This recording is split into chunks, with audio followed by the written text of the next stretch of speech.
Okay, so today I really want to talk about this whole like Bethesda thing. I wasn't really going to bring it up, but then I saw like this post today on Twitter, and it was like I thought that it was fake. I thought that it was fake because it's literally like it looks like a troll post. Like it doesn't look like Bethesda would actually write something like that.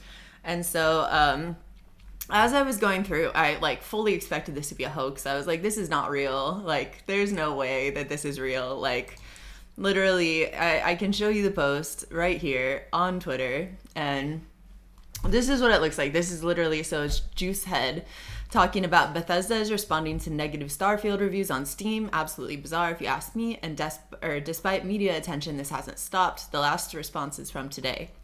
And so they've got these, and they highlighted portions of it, and it just looked really suspect. But I went through it.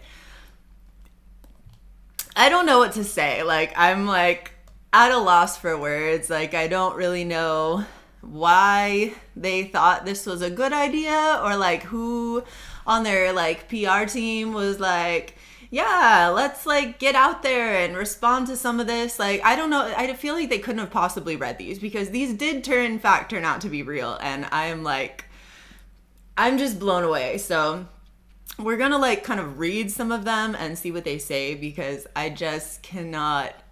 I just can't. Like you have to read this stuff for yourself. Like these seem like they should be made up. So, and a lot of these people who are on Steam are giving like really, really good like criticism. Like a lot of this stuff is warranted.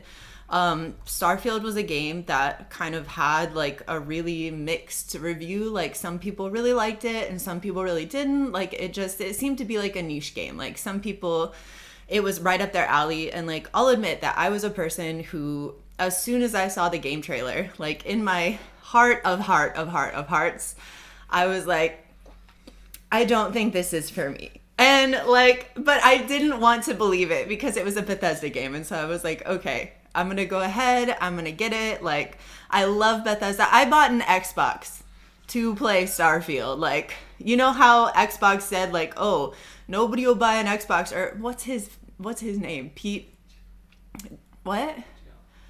No, not Geoff. It's the head of Xbox. Anyway, the head of Xbox literally said on stream, no one will buy an Xbox to play this game. And like, it's just not true because I bought an Xbox to play this game. So like, I was super excited about the game. And I cannot tell you, like, I was devastated. I was so devastated, and I kept playing because literally there was this thing on the internet of like people on Twitter and like all these places who are like, okay, you just have to play like 10 or 15 hours of Starfield. You just really have to like get into it, and then it gets so much better.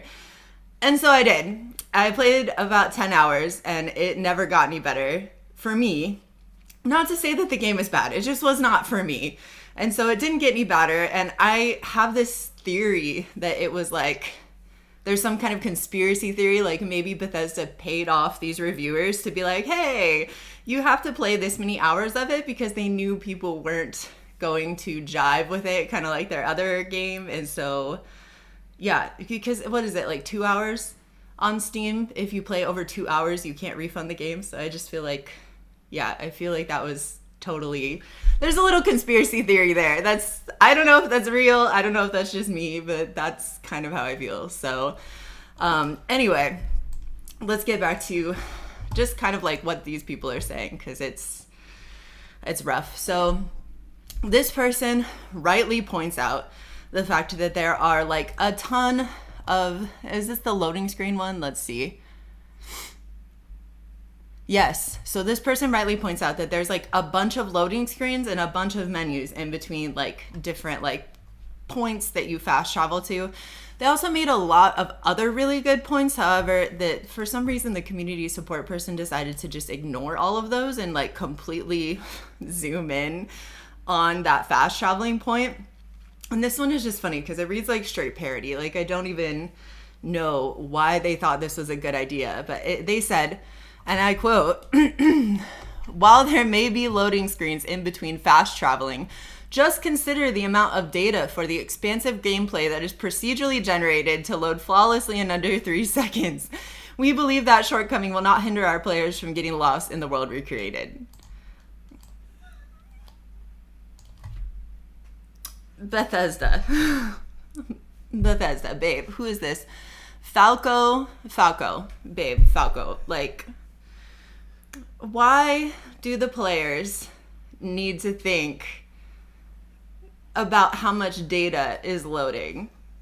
And like, I call like bunk on that under 3 seconds, because I am certain that it is much longer than that. And like, I'm not going to test it out right now. Maybe I'll test it out later and I'll post about it. And I would just want to see like if that's real. But I do not for a second believe that it is under 3 seconds, because it feels like forever. And it might just be, again, because there's so many of these back to back. And like, they got so much backlash for doing this too. I don't know what they were thinking. Like, with these generic dishonest developer responses, they're just making the situation worse and shooting themselves in the foot. And this guy is completely right. That's what they're doing, because Starfield was sitting pretty at like a 7 out of 10 on Steam, which I think was warranted in my opinion. But now it's already dropped to like, what, a 6 out of 10? And more reviews just keep pouring in about this too. Let's Steam. Yeah, okay, so right now it's sitting at like a 6 out of 10. I don't know why it wasn't popping up before, but basically like they have shot themselves in the foot. I feel like it was, okay. And now more and more reviews are coming in because they posted these really tone deaf responses. Like, it's just so tone deaf. Like, this person played 75 hours before leaving a review, which is a lot of time. Like, that is a large amount of time to play one game. Like, he must have played most of it, and ultimately said that it was pretty boring and lackluster, which is fine. Like, you can't control how other people feel about something that you created. It's like, when you put a piece of art out there, people are going to have feelings about it. Like, it's just subjective. Like, people's experiences of games, movies, any kind of entertainment is going to be subjective. But I feel like Bethesda is straight up telling these people, like, no, you're wrong because of this and this and this. Like, let's see, what did they say? If you feel like things are getting boring, there's so much more to do. Like, this dude played 75 hours and they're like, just play more. Like, it's fine. I don't build your own outposts and starships and customize to your enjoyment. Like, try creating different characters with backgrounds and characteristics that clash. It's just, what'll fix Starfield? Playing more Starfield. That's what's gonna fix Starfield. Yeah, like, that's what they're saying. They're not saying, oh, you know what? Objectively, we feel like we might have, done some things wrong. And there are some things that we might be able to get better on. Some things that we might be able to update in the future and patch in the future and maybe add in DLCs. Like, that would be great community outreach. It would be really great PR for them to be like, hey, we know that it's not great. We know that we kind of released like a half-baked game. But they don't do that. They like double down on all these half-baked features when it's clear that the game wasn't done. Like, it was released unfinished, and that's okay. But I feel like you just kind of have to acknowledge that. You can't keep acting like it's the player's fault. They're like, did we do anything wrong? No, it's the players. The players are wrong. And that's what they keep doing. And all of these things, it's like this person says, boring, empty, soulless, unpleasant to play. Like, pretty cut and dry right there. The Bethesda magic is gone. And again, they bring up the fact that the traveling it sucks. And they say here, given the immense size of Starfield, we felt it made more sense to be able to use your grav drive to jump to other solar systems. The option to fly freely among planets is still there, and you can travel from one planet to another and land without needing to open your map if you use your scanner. However, for an expedition like solar system travel, jumping is necessary. Remember that fast travel has its perks, blah, blah, blah, blah. Essentially, yeah, oh, and this one, we are sorry that you do not like landing on different planets and finding many of them empty. The intention of Starfield's exploration is to evoke a feeling of smallness in players and make you feel overwhelmed. You can continue to explore and find worlds that do have resources you need or hidden outposts to look through. Like, there's so many games that have done this better and that have like created that sense of smallness. And you can do that without blaming it on the fact that you guys overpromised and delivered the 1,000 worlds, but there's just not enough handcrafted content to be 1,000 worlds. Like, in Bethesda has been going down this path for like such a long time, and it just boggles the mind. It's like ever since Morrowind, like from Morrowind on, every single game that came out after it has expanded in scope, but the actual depth of the game has gotten worse, like just shallower and shallower and shallower. The writing is shallower, the NPCs are shallower and less memorable. Like, I remember going from Oblivion to what is it, Skyrim. I don't know why. I know. I remember going from Oblivion to Skyrim, and I was really disappointed because I thought Oblivion was so much better written than Skyrim that I was kind of blown away by like the lack of depth in a lot of Skyrim's characters. And some of those things I feel like got better kind of as time went on, and like I distanced myself from my Oblivion playthrough and really got into like the Dragonborn playthrough. I was like, okay, this makes sense. I really got into it. I played a lot of Skyrim, and so like Skyrim was good, but I feel like Skyrim might have been the last good game that they made, because Fallout 4 was also just a shallow mess that didn't, actually go into like any of the systems that were in the original Fallouts that made them actual role-playing games. Like they took away all of the choice.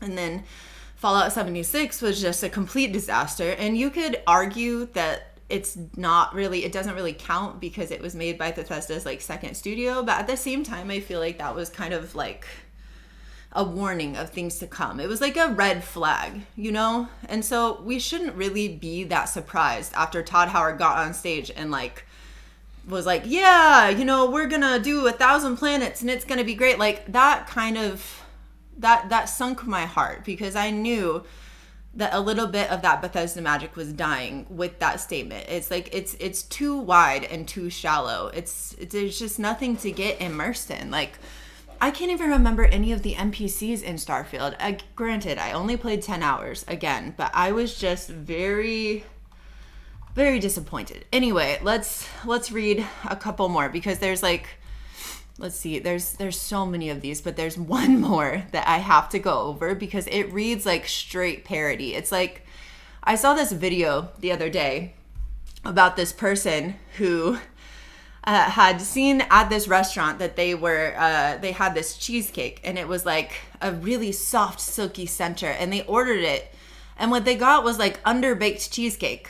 But for some reason, the restaurant was like, no, like this cheesecake is this is the way it's supposed to be. It's like, why are you trying to lie to people and say that this is like, just tell them we pulled it out of the oven too early. It was not done yet. Like, bake another cheesecake. But no, they sold it anyway. And that's exactly how this whole process feels to me. It just feels like Bethesda underbaked their cheesecake and they sold it to you anyway. And now they're trying to convince you that you're the problem, not them. It's your trash taste that's the problem, because there's so much to do in Starfield.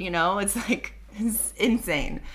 The last one that I want to cover on, like, there was somebody who signed off on this and was like, yes, this is a great idea. We should totally blame the players instead of taking any kind of responsibility for anything that we've done. We'll blame them and it'll be fine. Like, that'll go over so well. Everybody's gonna love it. They're gonna love it and they're gonna agree with us and it's gonna be fine. That is exactly what went through the mind of this like VP or whatever of this multi-billion-dollar company. It's not like this is like some kind of small like indie dev studio. This is one of the biggest, most successful studios in the industry right now that is trying to gaslight people into it being their fault and not Bethesda's fault. Oh, goodness. But I really wanted to read that one because it was like, anyway. Yeah, they essentially said, they were like, anyway, basically it was this. They said that people who went to the moon, the astronauts who went to the moon, weren't bored despite it being empty. And like, for me, this is so funny because it's like telling someone who wants to go on vacation that they can go on Google Earth and look at like, you know, video footage of the Vatican instead of like actually going to the Vatican, and it's like the same thing, you know? It's like you should feel that amount of excitement when you're playing our video game. It's like Bethesda, they're not in space. They're not going to actual space. Like, it is completely different. We expected the moon to be empty. Like, we knew the moon was going to be empty, but we're not playing like a space role-playing game to jump from empty planet to empty planet for you to like gaslight people because your AI sucks into saying that it's your fault because you should be having as much fun as the people on the moon landing. Like, I just like cannot for the life of me. It's like, no, Ted, you don't need to go to I don't know, you don't need to go to Paris. Just look at the Eiffel Tower on Google Earth. You'll be fine. Like, take the day, you know, just like it's like millennials looking at houses that they'll never be able to afford on Yelp. That's what it is. And like imagining living in it and being like, ah, oh, what a beautiful dream. That was all I needed. I don't need to buy a house. Like, this is great. This is all I... Bethesda, stop your crap. Stop what you're doing. Just stop. Like, I don't know who said that this was okay, but this is not okay. And I know that, like, there's that, oh, all PR is good PR, but this is not the case. Like, this is making you look bad. It's making your community angry. And this community are the people who have like continuously funded your new projects, especially before you were owned by Microsoft. You were fully, you know, autonomous and working on your own. And so these are people that have been invested in you for years and years and years. And you're telling them, no, our game is fine, and disrespecting them by saying that it's their fault that they're not playing it right or they don't like it. And I don't get that, Bethesda. That's not like you. This is not at all like a proportionate response to what is happening. Like, I think there will be an apology oncoming. Like, this is unacceptable. Absolutely unacceptable. Anyway, I think that's all I have to say about the whole situation. It was just driving me insane today because I could not believe the audacity that they had in like posting all of these things for the past month. Like, I didn't even realize until I saw them today. It's like horrible, just horrible, Bethesda. Do better. Please, just do better. Do better. That's it. Thank you.